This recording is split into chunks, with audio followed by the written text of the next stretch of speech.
Matadero FM, la fuerza del Vamos norte. con lo nacional. El gobierno, según las últimas mediciones en encuesta, ha caído el gobierno. Y además de eso también aparece una división que para mí yo creo que sería como lógica. La izquierda parece algo como, no sé si dividida, pero es que hay como dos bloques ahora, dos bloques opositores. Gracias. Mira, es una cosa muy especial cuando uno observa y analiza las cifras de la manera en cómo el gobierno de Sebastián Piñera, o el mismo presidente, ha tenido una respuesta muy disímil en manera de encuestas. Yo creo que él empezó, salió electo con un 56%, o sea, alrededor de eso, y subió hasta un máximo de 60%, y ahora está en un 46% de adhesión. Ha bajado en las encuestas. Y también, producto de muchas circunstancias. No nos olvidemos de lo que pasó con el tema del ministro de la Cultura, el tema de algunas desaguisados de algunos suministros que han dicho cosas que han sido un poco molestas. Educación, por ejemplo. ¿Perdón? Educación, por ejemplo. Educación, te fijas, economía. Pero perdón, una pregunta, pero ¿las encuestas a esta altura son creíbles todavía? Se lo pregunto porque quedó totalmente demostrado que las encuestas en la última elección presidencial o estuvieron manejadas o trataron de inclinar la opinión hacia algún sector, porque finalmente lo que decían las encuestas con lo que se dio no tuvo mucha relación. Sí, es verdad eso de lo que tú señalas. O sea, también las encuestas han perdido credibilidad, pero eso es un instrumento que permite más o menos tener en cierta digamos, idea de lo que está pasando, a pesar de los errores que han cometido. Fíjate que muchas veces se comete, a mi juicio, digamos, las inexactitudes que estas presentan. Siempre hay un margen de un castigo a favor o en contra de la encuesta de un 2%, pero un 1, hasta veces hasta un 3%, pero yo creo que lo que hoy día pasa es que desgraciadamente es un instrumento que tenemos. Ahora, hay varias, y en las varias que existen, digamos, siempre se está observando en este momento esta declinación en el apoyo a Sebastián Piñera. Ahora, ¿cuál es el punto? El punto, a mi juicio, es que yo no sé si finalmente esto obedece a una cosa mal hecha o una expectativa no cumplida por parte de la ciudadanía, de lo que se le ofreció por parte del gobierno, que se le ofreció a la ciudadanía respecto al trabajo, etcétera, que iban a mejorar mucho, con mucha más velocidad, o simplemente a un buen manejo comunicacional que han hecho de las caídas del presidente Piñera, digamos, la oposición. Una oposición que, como tú señalabas recién, también está dividida, no hay un solo frente, no hay una nueva mayoría, no hay una concertación, hay una nueva mayoría que ya no existe. Pero, a propósito de lo que usted dice, claro, pues, puede verse, entre comillas, uno la puede visualizar a lo mejor algo dividida en algunas cosas, pero quiero citar, hoy día lo comentábamos antes de estar con usted acá al aire, la diputada Núñez, por ejemplo, que aparece en una entrevista en la página 5 del Mercurio Antofagasta. La diputada Núñez se tiene una cuña que no deja de estar alejado de lo que estamos conversando. Dice, la oposición solo se une para criticar al gobierno, dice. Sí, es verdad. Bueno, es verdad eso, porque en el fondo hay una búsqueda, y así es la democracia, y así es el poder, de encontrar circunstancias que atenúen, digamos, la palabra fracaso es muy fuerte, pero esta pérdida de gobierno, por decirlo así, por parte de lo que fue la izquierda tradicional en Chile. Y hoy día pasa que tenemos un frente amplio, es un nombre que da la impresión que es un solo frente, que es una cosa monolítica. Sin embargo, también está, digamos, dividido en todo su quehacer.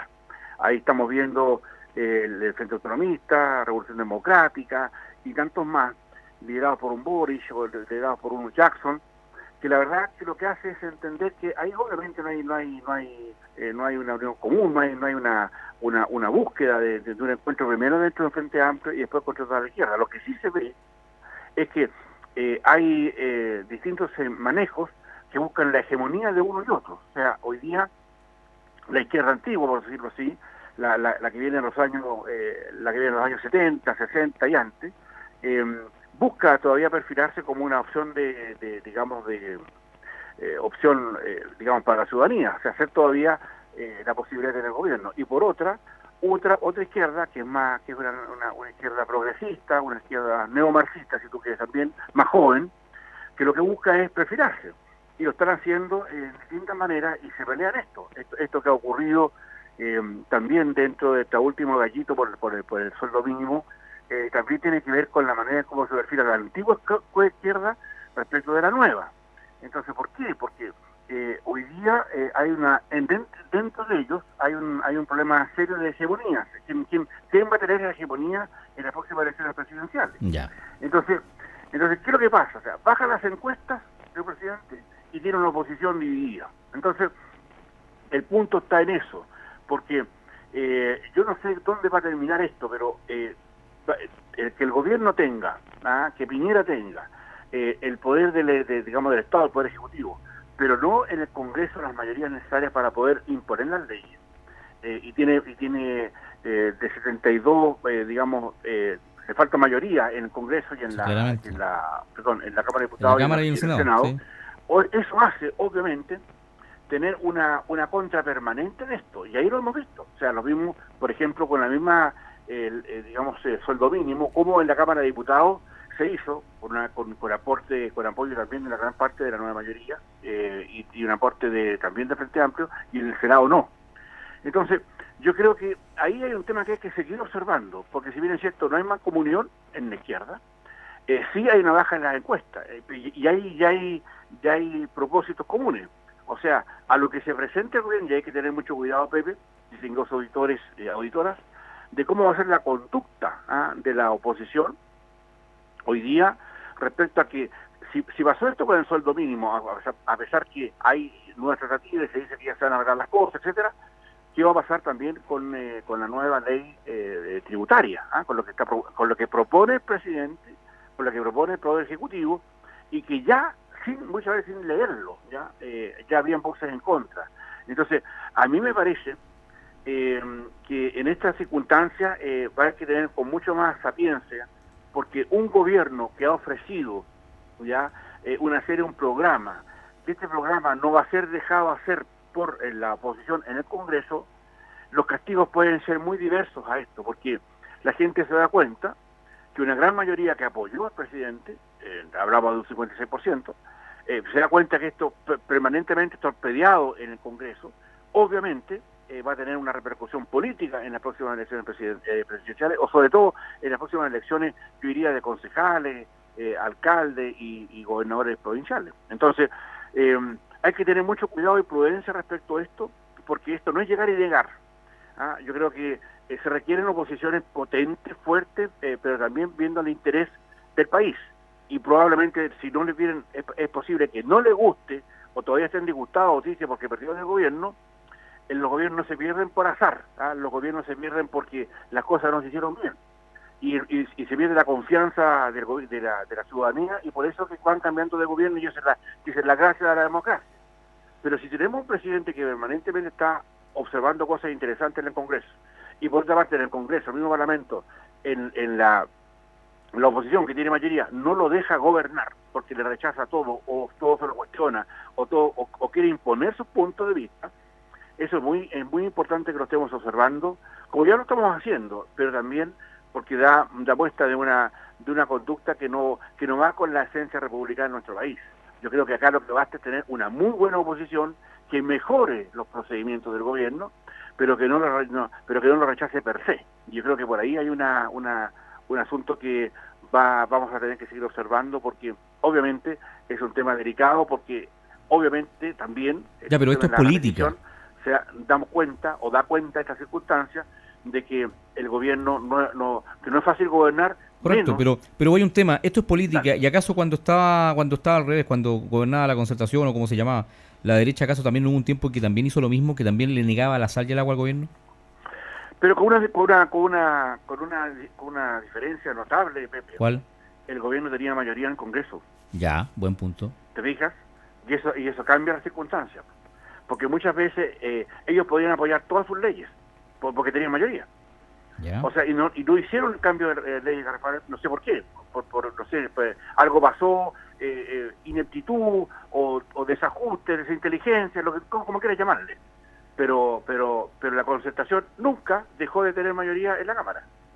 Pero Entonces, pero en ese punto, hay un tema que hay que ver. en ese Perdón. punto no fue importante la DC porque hubo varios proyectos, claro, se contaba con los votos a lo mejor, pero hubo varios proyectos en que diputados, entre comillas, se unían del lado de más de izquierda, se abstuvieron o no votaban, o también los votos de la democracia cristiana, que muchas veces fueron en contra del mismo gobierno de la presidenta Bachelet. Eso Bueno, también yo creo que es relevante.